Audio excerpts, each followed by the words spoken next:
Have you guys ever seen that meme that says, "You've heard of Elf on the Shelf, now get ready for," and then there's whatever ridiculous thing underneath it?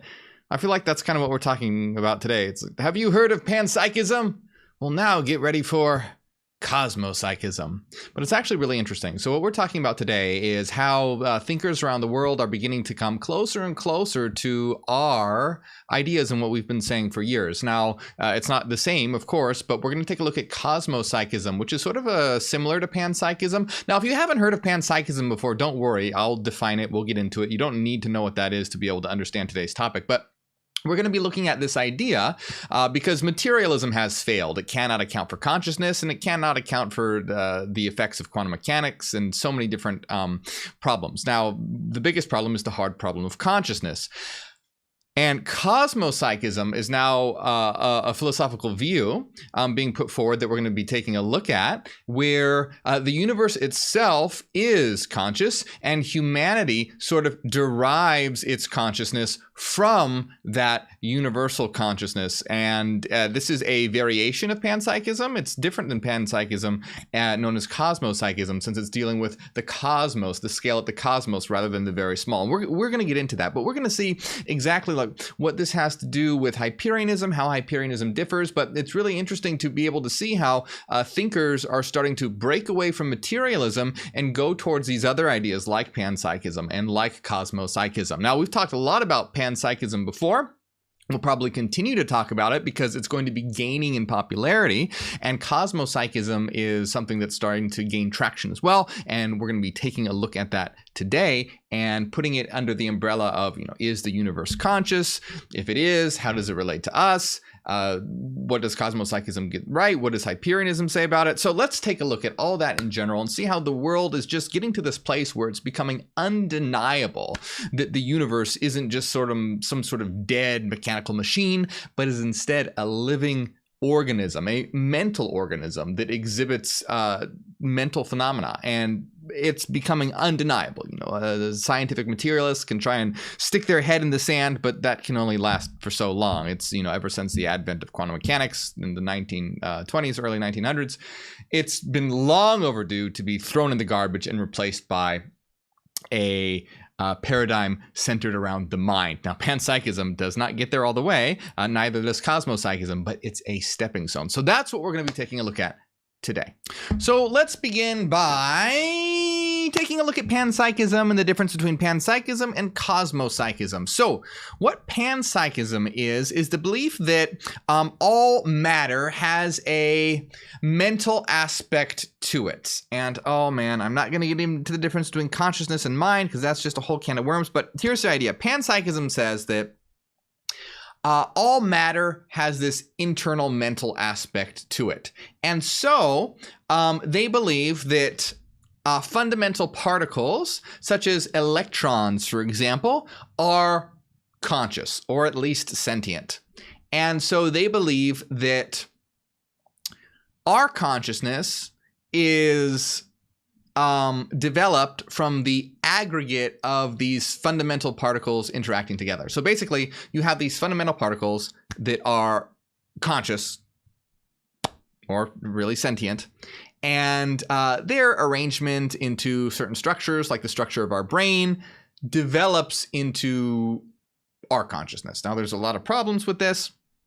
However, Cosmopsychism is a different view. Now, Cosmopsychism doesn't say that, for example, fundamental particles are sentient. They say that the universe itself is sentient, and then we derive our consciousness from this sentient universe. So do you see the difference? In Panpsychism, it's the fundamental particles that are sentient, and these fundamental particles arrange themselves into a structure like the brain, and then we become conscious through these conscious fundamental particles. Now, I'm simplifying very much here, but you get the idea. Cosmopsychism does not say this. They say that the universe itself is conscious, and we derive our consciousness from that universal consciousness. So you see the difference here. One, you kind of have like, imagine conscious Lego bits.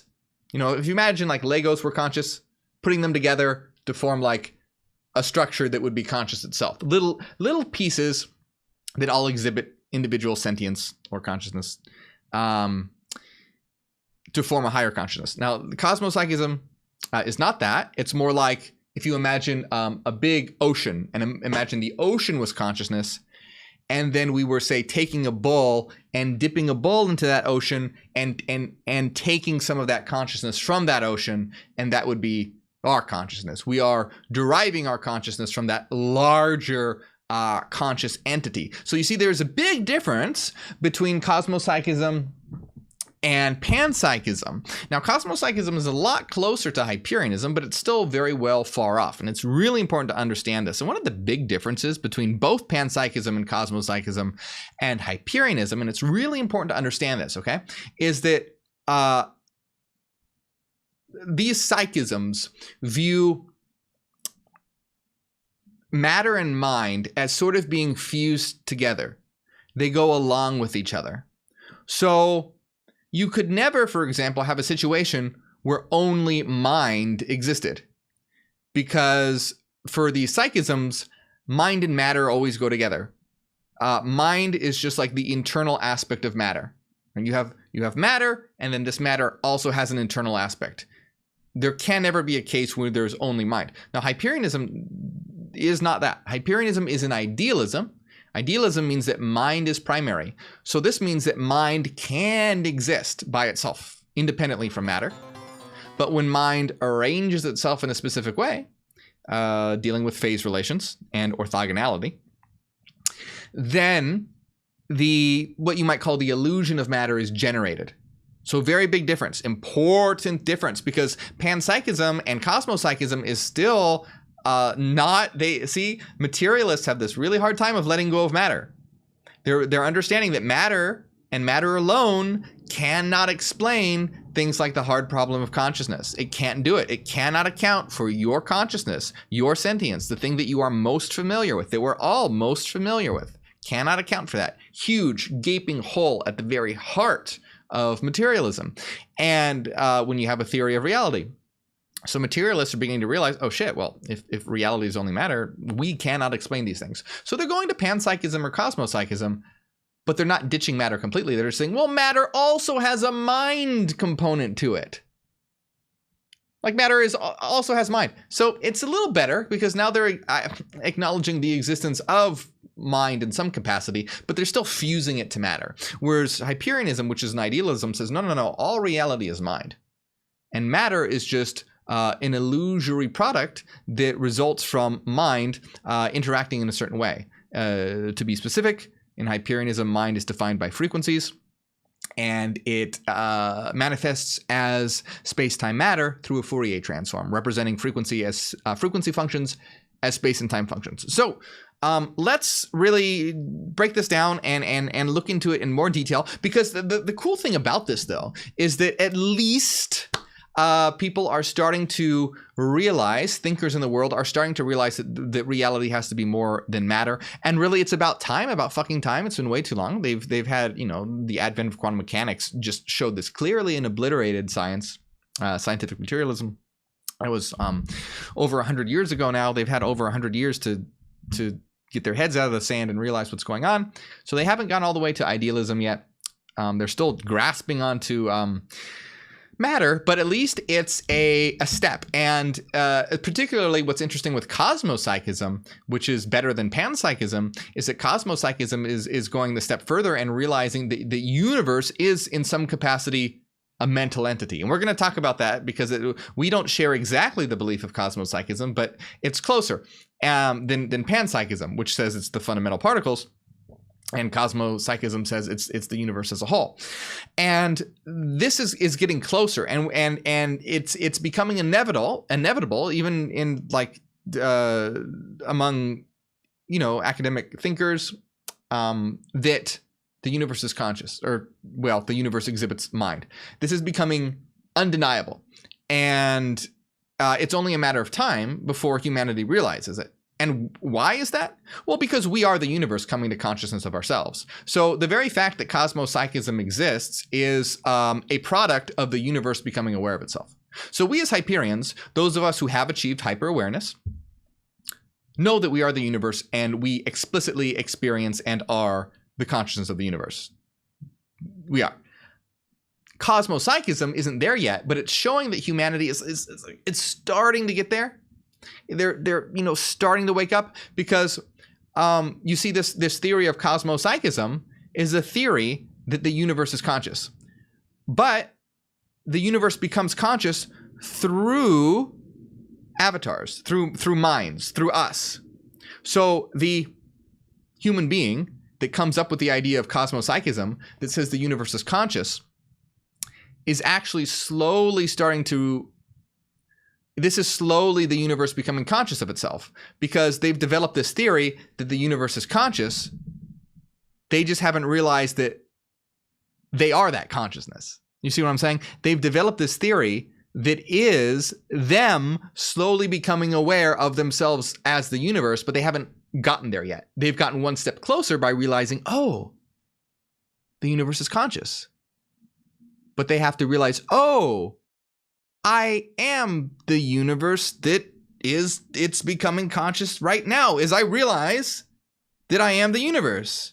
I've become, you see, it's like this feedback loop where it's starting to look at itself in the mirror, but hasn't quite clicked. It's like they're looking in the mirror, but they haven't realized that their reflection is themselves yet. So that's kind of the state that we're at. As Hyperians, we're like, oh yeah, hi, how are you? And we want to unite with other minds that realize that, and wake up the rest of the world and start really building a reality based on that. We want to build a new society. We want to build new terra. We want to build societies, institutions, and cultures that reflect the knowledge that we are part of this consciousness, and develop the world for our actualization and our flourishing that reflects all this and reflects this knowledge. But we got to wake up the rest of the world.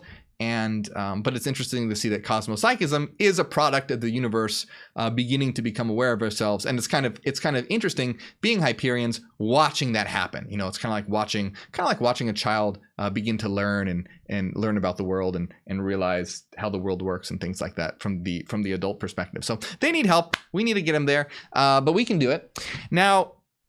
But it's important to remember that in Hyperianism, that cosmopsychism is different than Hyperianism, right? In more ways than I have already discussed, because cosmopsychism sort of believes that the universe is this one consciousness that we derive our consciousness from this one consciousness.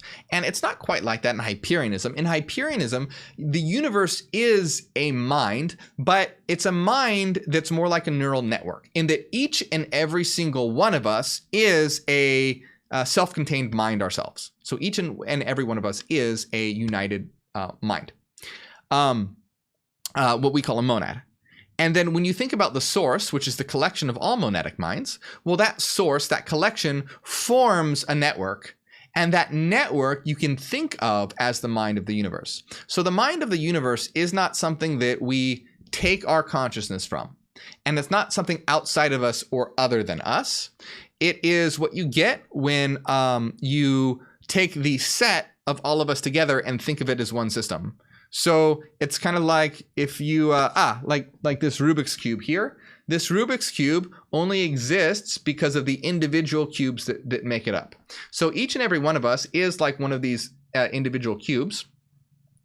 And if you remove the individual cubes, the one cube would no longer exist. So the one cube is dependent upon us for its existence in a certain way. It's kind of like,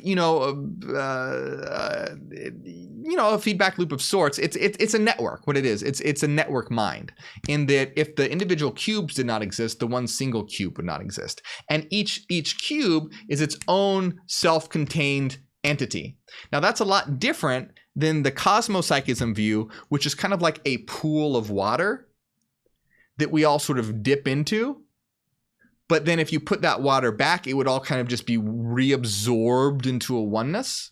So do you see this difference between like this one undifferentiated mass that you can kind of pull from and then return to, but you sort of dissolve? And it's not like that. It's a lot closer to like what this Rubik's Cube represents, in that we are individual nodes of a monadic neural network. So similarities but differences. And there's a lot of problems with Cosmopsychism as well, because Cosmopsychism is still this, like, despite what they say, it's still like a bottom-up, inductive way of thinking, because basically how they come up with Cosmopsychism is looking around, looking at evidence and going, hey, we need mind and consciousness to be able to explain reality. So how can we do that? Well, maybe matter has a mental aspect to it. So they're basically looking around and trying to create a theory that matches evidence. And that might sound good, but the problem is that this is bottom-up thinking, and you're going to run into a lot of problems. Now, Hyperianism is top-down thinking. It's not empirical or inductive. It is rationalist and deductive. And so basically, we follow the principle of sufficient reason, and we want to make sure that everything in Hyperianism follows reason and follows logic. So there are a lot of things in Cosmopsychism that will contradict reason. Like, for example, in Cosmopsychism, they say that the universe is essentially a mind, right? So, but logically and rationally, if one mind is possible, what's to prevent there being many minds? Why just one?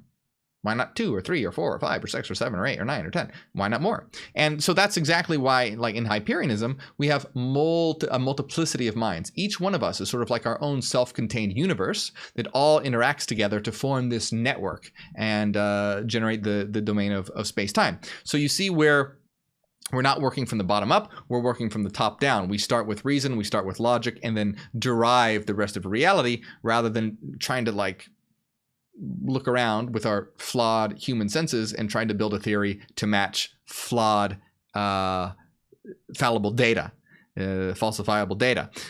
We want to use something that's unfalsifiable such as mathematics, which is unfalsifiable. And some people might think, well, unfalsifiability, that's against us. We don't follow the scientific method when it comes to understanding the rationalist substratum, the ground of existence, because that goes beyond the empirical scientific world. We're no longer dealing in the testable world. We're dealing with the realm of mind and the realm of mathematics. And in the realm of mind and mathematics, you want to deal with something that cannot be falsified, because if anything can be falsified, it's not certain. There's a capacity for uncertainty, and it's not a deductive analytic truth, which you must be able to have to explain the ground of reality. I am getting way off track. So let's set all that aside for now. I know I just said a lot of things, but let's continue to talk more about Cosmopsychism here.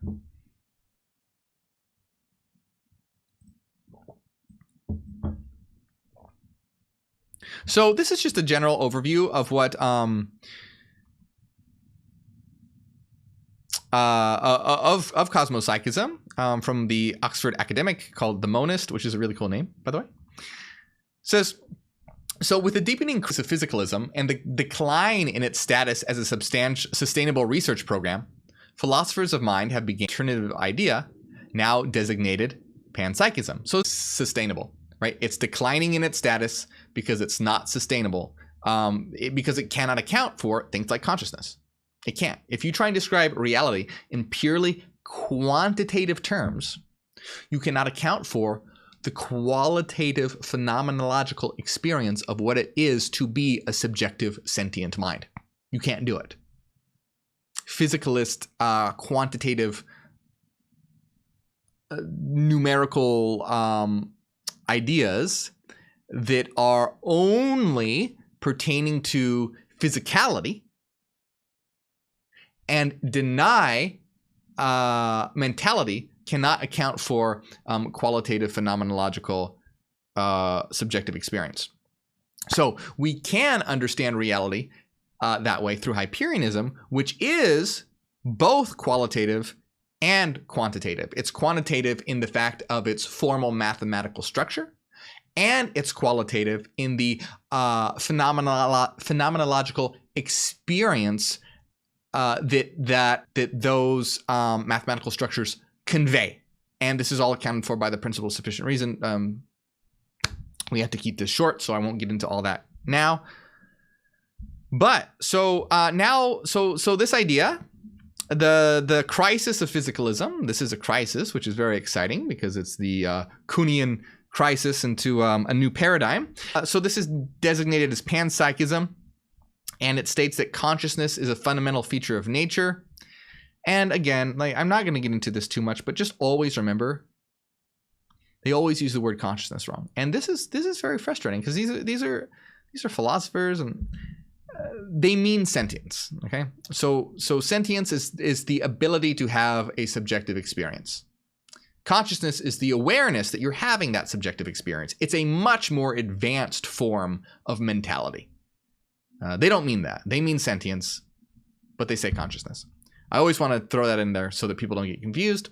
But so consciousness is a fundamental feature of nature, really sentience, and that the mental states, properties, and events exhibited by human beings are metaphysically grounded in the conscious actuality of reality's most basic entities. So panpsychists believe the most basic entities, such as electrons, that we get our consciousness from the consciousness of these fundamental entities. But cosmopsychism is different. It's the thesis that the cosmos as a whole displays psychological properties, cosmopsychological properties, as we might call them, and that mental states of human beings, and indeed human beings themselves as individual subjects of experience, are metaphysically grounded in the cosmopsychological properties of the cosmos. So panpsychism says we get our consciousness from the individual basic fundamental units of existence, such as electrons. Cosmopsychism says no, we get it from the cosmos as a whole. You're not building it up, you're more like gathering it from. It's a lot more holistic rather than reductionist.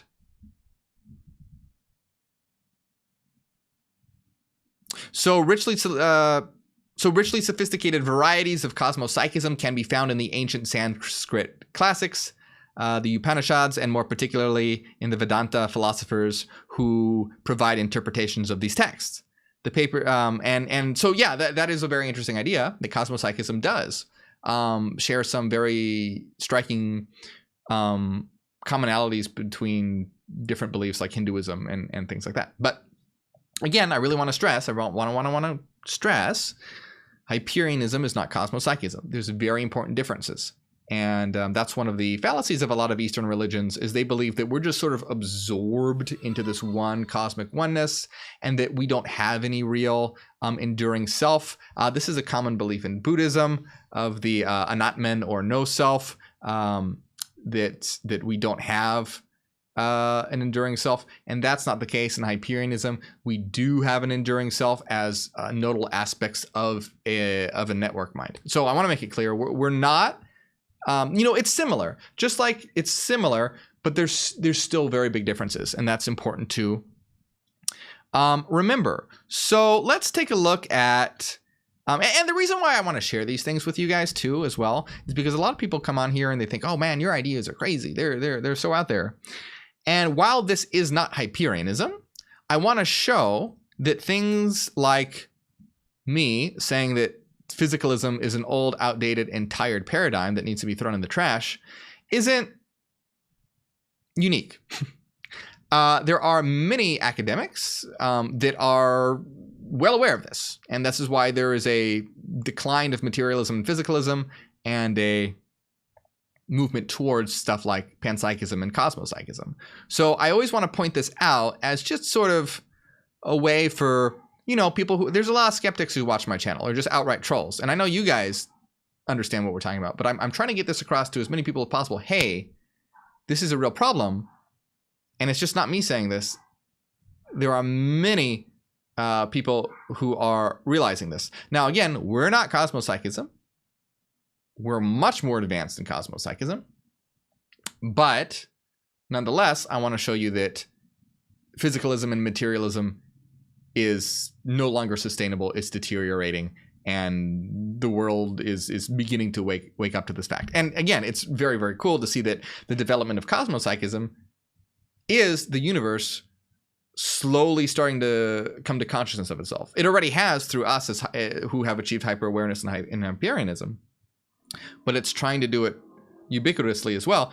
We need, remember, we are the consciousness of the universe, so we need to help that move forward.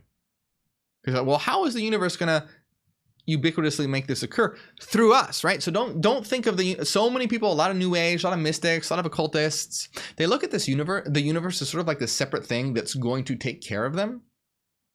No, it's us. So how the universe will fix this planet is us fixing the planet, because we are the universe that has become conscious of itself. So we can consciously do that now. We're not going to be like, oh, well, the universe will take care of us. No, I mean, you might as well just believe in a religion and pray to God or something at that point. You've just swapped out the word God and replaced it with universe. Instead of having faith in God, you're going to have belief in the universe's manifestation or some bullshit. So it's us. It's what we are doing. We as Hyperians are the awakened eye of the absolute, here to create a world that reflects our image as us and build our kingdom here, rather than the shit planet that we live on currently, because it's run by a lot of blind sleepwalkers who don't know where they are, what they are, why they're here, and they're just running into the ground. Look all around you. There's sexism, racism, homophobia, hunger.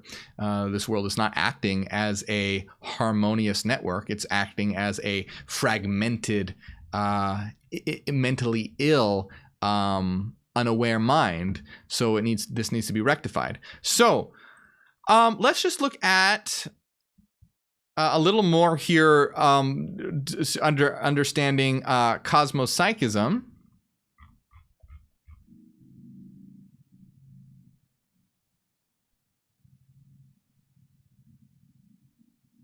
So here is a philosopher discussing the idea of Cosmopsychism.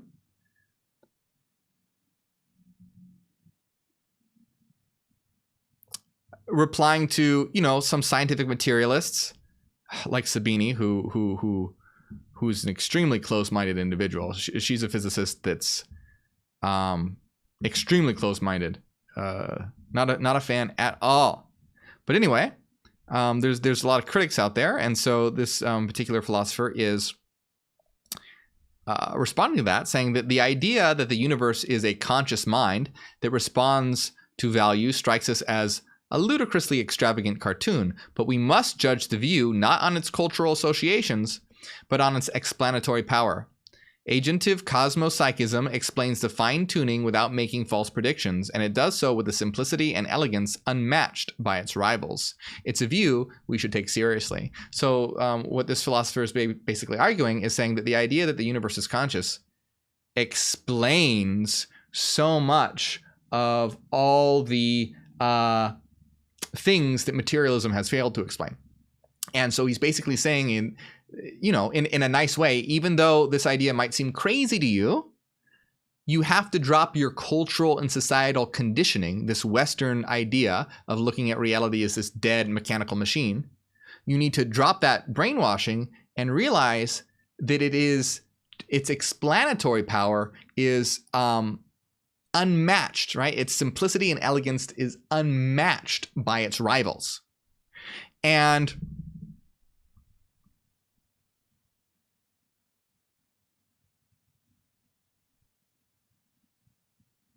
so here's an important idea here. So, and the writer here is that thinkers are taking it seriously, right? They're taking it seriously now, which is good, which is great. But here's something interesting. Now, the underlying problem is that the one thing we are most sure of is our own consciousness. True, right? The one thing that we are most sure of is our own consciousness and our own mind. You are more sure of that than the table in front of you, or the phone in your hand, or the TV screen in front of you. And what do I mean by that? Because if you removed your mind and your consciousness, that TV wouldn't be there anymore. You wouldn't be experiencing anymore, is what I mean. So you are more sure of the existence of your mind and consciousness than that which is right in front of you.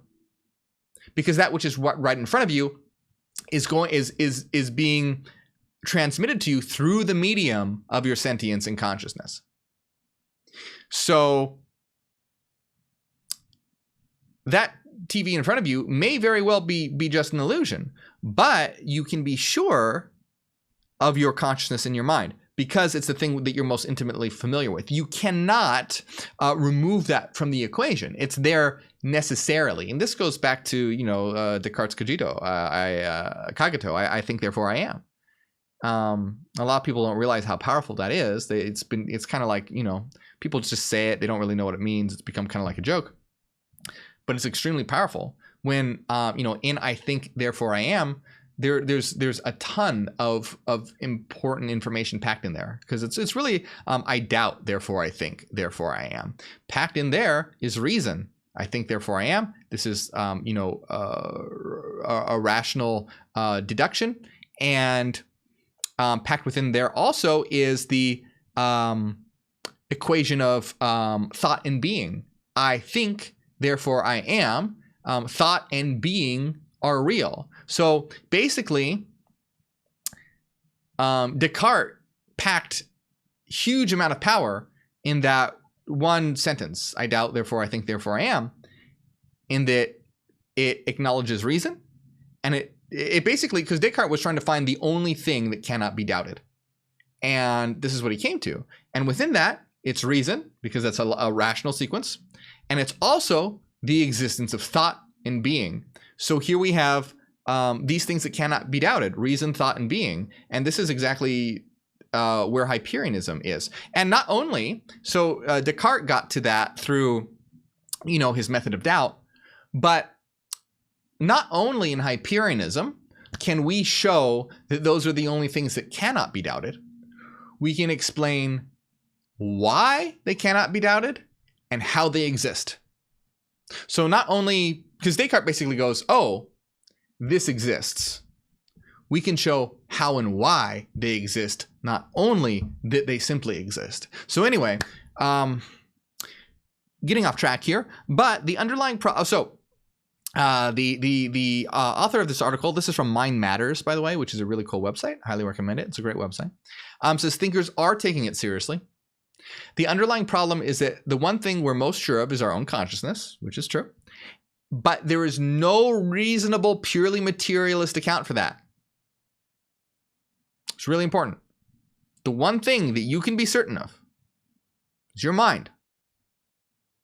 But if you believe that the reality is material, there's no way to account for how that exists. People don't realize that because science is very disingenuous or tries to give the idea. They're very disingenuous about it. And people have this idea that, oh, well, the brain generates my mind. No. Science cannot explain at all how that would be possible. They just state that it is. It's an impossibility for a materialist defined entity like a brain, which is described purely in physicalist and qualitative terms, to ever produce a qualitative experience. I said quantitative before, did I not? A quantitative entity like a brain, described in purely physical materialist terms, a quantitative entity, can never, in materialist terms, generate something phenomenologically qualitative. You are what it is like to be you. I've done so many videos on this, and I think the Hyperion Source is coming out with a video on Leibniz's mill pretty soon, which will probably also talk about this. So check that out. But that's important to realize. People get caught up in this scientific materialist fantasy that, oh, well, the brain does it. How?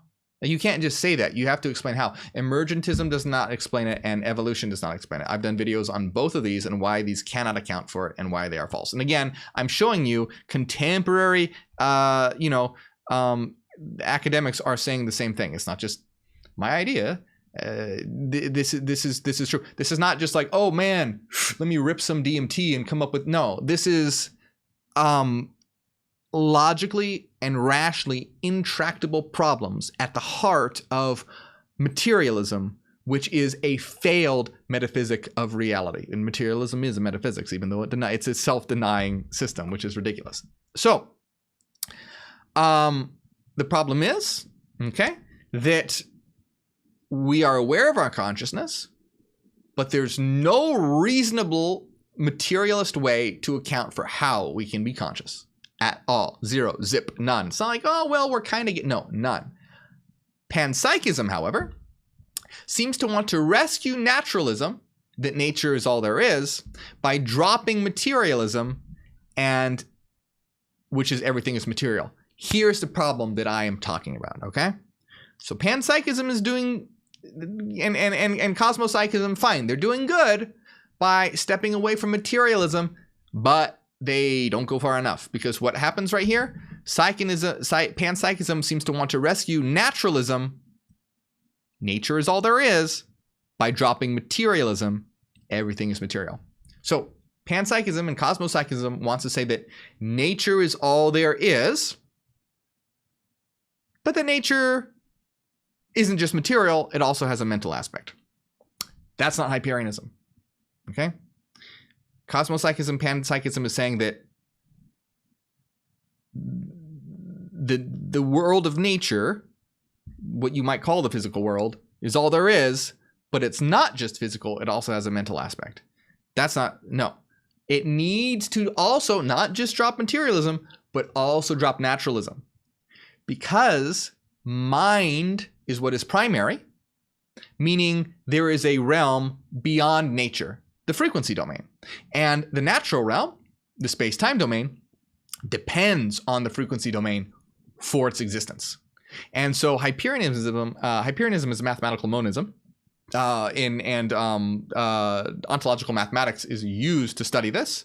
And ontological mathematics is very important, extremely important in Hyperianism. And what panpsychism and cosmopsychism attempts to do is introduce in a world in materialism that's defined only quantitatively, they wanted to insert a qualitative aspect to it. In a world that's only described formally, they want to introduce content to it. Now here's the thing, Hyperianism goes above and beyond that. Not only do we do that by accounting for quantitative existence and qualitative existence, form and content, but we also account for mind and matter as described by frequency functions and space-time functions. So what I mean is they have missed half, I mean a lot more than that, but what I'm just describing right now, they're missing half the equation. Because in panpsychism, they're only accounting for, trying to account for quantity and quality.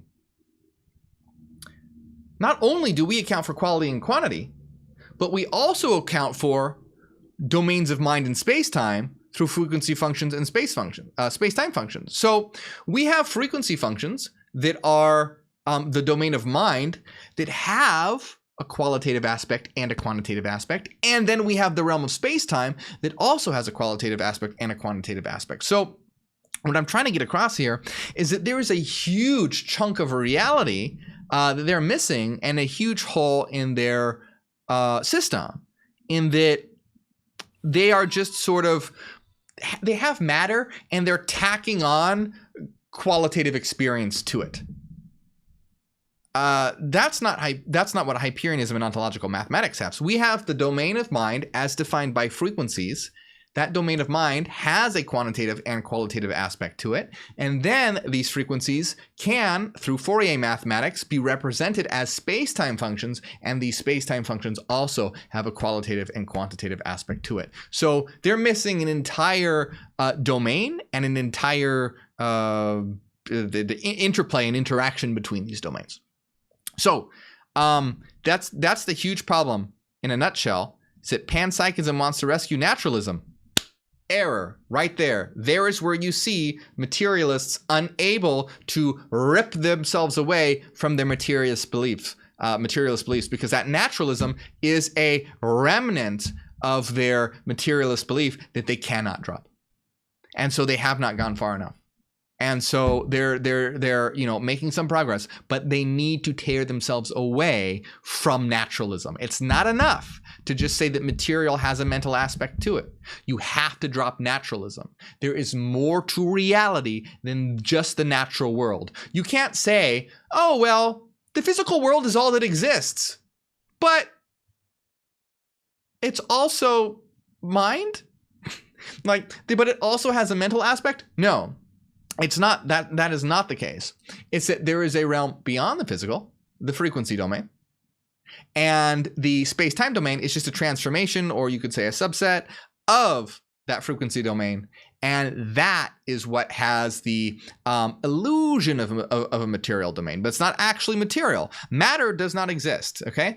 Matter as defined as something that can exist independently from mind does not exist. That is an illusion. All matter depends on mind upon its existence, so it's not really truly matter at all. Everything around you is just a complex of interacting frequencies expressed as space-time functions. So it's very similar to sort of like a waking dream that we all share together, because it has been stabilized by the interacting frequency components that we all share, and we can understand this through Fourier transforms, through the additive result of interacting sinusoidal waveforms.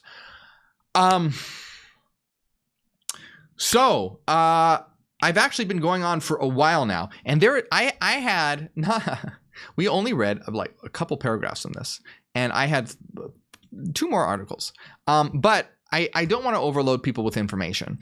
And I think that we have really unpacked the gist of what Cosmopsychism is about, and how it differs from Panpsychism, and how it differs from Hyperianism. And if anyone is confused, the difference between, say, Panpsychism or Cosmopsychism, or more importantly, if you're confused about the difference between Hyperianism and these subjects, let me know in the comments, and I will explain them in a future video, because it's very important, because that's what you're going to see, right? Across the world, people are going to start to leave materialism. Scientists are going to start to abandon materialism, and they're going to go to Panpsychism, or they're going to go to Cosmopsychism, which is a step up, but it's still fucking sluggish as hell. And we need to jumpstart the process or kickstart it, get it going more rapidly. And because that's our job. We are the consciousness of the universe, here to help others step into that. And we know we need to help them along. We need to teach them. They're trying their best, but they're getting stuck and hung up on their naturalist beliefs. And that's it. They're just beliefs. They're just conditioning.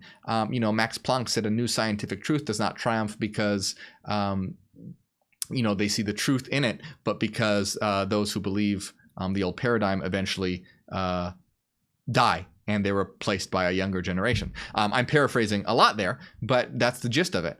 And so you're going to see people start abandoning materialism and then go to Cosmopsychism or Panpsychism. So it's really important to understand the difference, because just like people come in here and go, oh, Hyperianism, yeah, it's just like Hinduism and Buddhism. No, it's fucking not. And as Cosmopsychism and Panpsychism get more popular, people are going to be like, oh, Hyperianism, that's just like Panpsychism and No, it's fucking not. There's a huge difference. So if anything's unclear, feel free to ask me in the comments, and I would be more than happy to make videos about that. But I hope you enjoyed this talk. It's incredibly important. And we are seeing, again, as the title of this video says, the undeniable realization that the universe is conscious. It cannot be denied, and Cosmopsychism is a product of that. Like, you are seeing the universe starting to become conscious of itself through the development of Cosmopsychism. That's the universe starting to look at itself in the mirror, but not recognizing its reflection yet. But we, as Hyperians who have achieved hyper-awareness, not only have we seen our reflections and understand that we're our reflections, but we're gathering together, and we want to show the rest of the world that mirror. I want to give a big shout out to everyone who supports on Patreon, especially Cassidy, Alana, Renaissance Fairy, Michael, Alan, Evie, Angela, and our newest supporter, Slipfuck Sucks. That's going to be a tongue twister to say, but thank you, Slipfuck Sucks. And if you want to support my work, if you ever feel like you've learned something or gained something in my videos, please consider supporting on Patreon. Helps out a lot. You help me out, I can help you out, we can help the world out. It's a feedback loop. And, you get access to our hidden Discord server, The Citadel, our weekly secret live streams. We're having one right after this, and a lot more. And the link should pop up right around here in just a moment. So thank you very much.